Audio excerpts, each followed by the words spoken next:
Hello, everyone.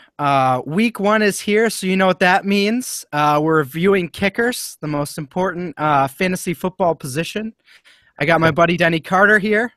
He's obviously the kicker guru. If you haven't checked out his article yet, it's out on dailyfantasycafe.com. It's also called Kicking Rocks with Denny, so definitely go and check that out. So we're going to be here every week, you know, for FanDuel, for kicker purposes and your redraft leagues. Check them out. And anyway, so let's break into it. First, give us a little bit of an intro why you like kickers and maybe why they're important to you.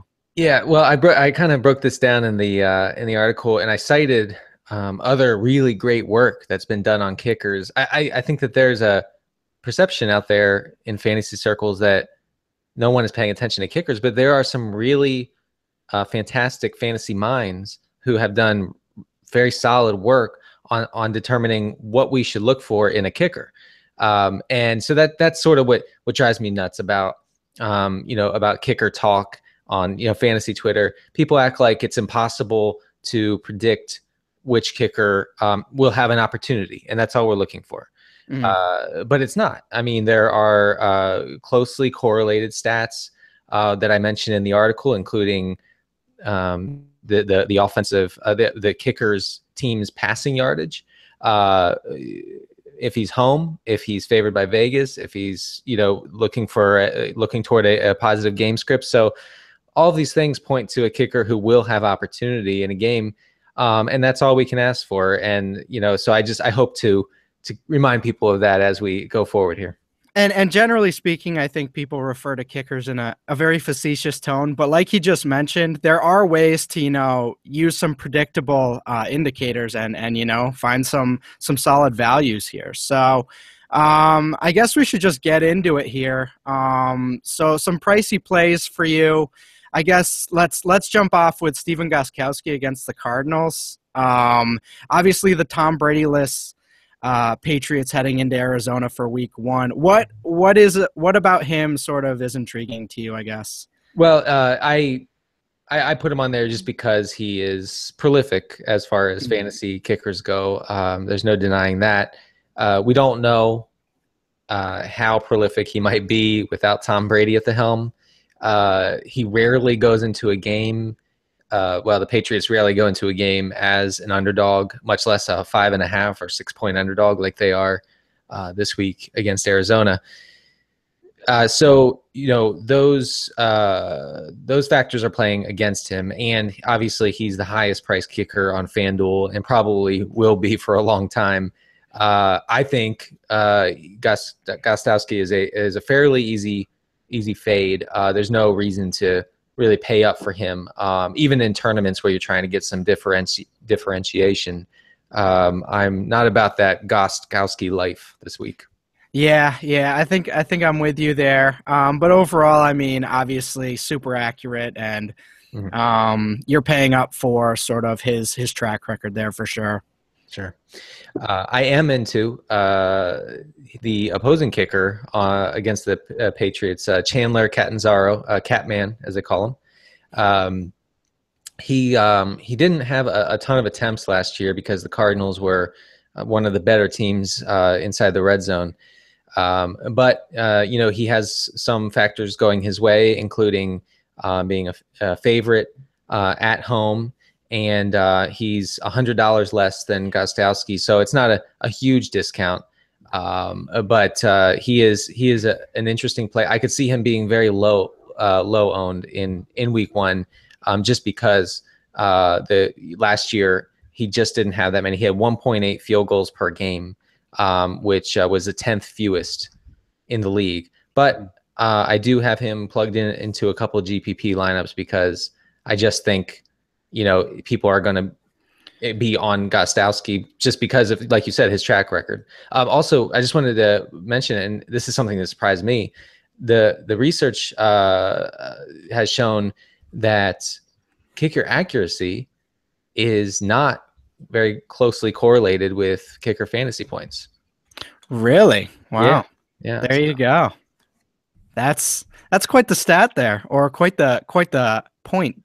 Yeah, I mean, it doesn't make sense if you're thinking about, good kickers versus bad kickers. I get that, but it does make sense if a kicker's great and he's making everything in sight, but he only gets 1.5 shots per game. Then what's the big deal about that kicker? We want the kicker who's getting 2 or maybe 2.5 field goal attempts per game. Yeah, absolutely. And I think one thing to note about week one with all sort of they made the pricing a month ago. So with all these values, don't be afraid to spend 300 or 400 extra on a kicker for this week because there's so many values. Why not, potentially spend up at a position that's a little more consistent? Exactly. And that's brings us to the guy who's actually $100 cheaper than Catanzaro and 200 less than Gostowski. Steven Hauschka for Seattle. I mean, Seattle has everything going for them this week. I imagine that there will be lots of various Seattle stacks going on against a Miami defense, especially a secondary that's probably not very good on the road in Seattle against that passing attack. The Seahawks are the highest, are favored by more than anybody this week. I'm trying to find that number right now. I think it's 10. Yeah, 10.5. Yeah. 10.5, which is enormous, obviously. And so that, that's sort of a slam dunk as far as a positive game script goes. And that's what we're looking for. So Hauschka's cheaper than the 2 kickers I mentioned previously. And there's no reason to think that his, opportunity won't be enormous here in week one. Certainly. And one more teaser from the article. He does mention Big Floss at some point, so that's definitely a reason to check it out. That's right. But hey, look, we have to fight the Big Floss conspiracy, even in kicker articles. My only contention would be, I wonder what CD Cornter thinks about all this. I hope he's flossing since he's eating, he's eating 15 years of corn a day. So it's essential for sure. Yeah. Let's get into some mid-price plays. Who are you looking at in sort of the mid-range there? I can go either way in the Saints Raiders game. I actually lean toward Janikowski in this one, just because the Saints have a track record of not attempting field goals over the past 2 or 3 seasons.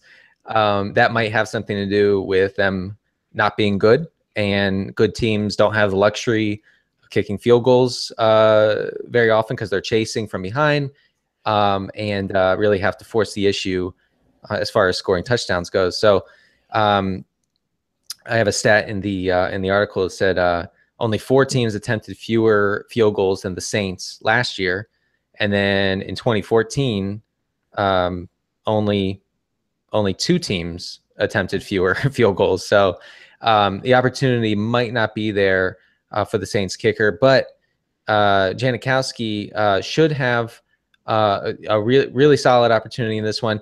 Another close correlation, as I pointed out in the article, is projected total from Vegas, and no game this week has a higher projected total than Oakland and New Orleans at 51. So that's something we should definitely pay attention to going forward, which makes, I think, Janikowski a really reasonable, if not terribly exciting week one play. I definitely agree. And from my anecdotal, non-strategic kicker analysis, I certainly looked at Janikowski there as someone I want to throw in. Yeah. Is there anyone else you're looking at? Yeah. So the low price play that I would point to, really the only one that I'm interested in this week is Matt Bryant for Atlanta against Tampa Bay. Atlanta's at home, favored. So that those are two check marks. This game is sort of surprisingly high scoring, or projected to be high scoring, according to Vegas. I think it's a top 4 highest total of the week, 47.5. So Bryant is available for 4,500 on FanDuel, which is a full 500 less than Gostowski. That's significant. I mean, when we're talking about Hmm. When you look at, say, tight ends, see who you can get for $500, between two tight ends. It's an enormous difference. It could be the difference between, stacking up, getting two or even three really top end receivers, in week one.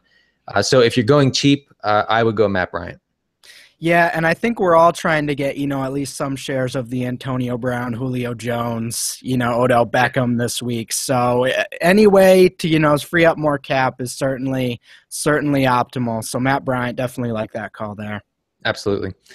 And yeah, that's those are my plays for this week. My favorite high price guy is Hauschka. Mid price is Janikowski. Low price is Matt Bryant.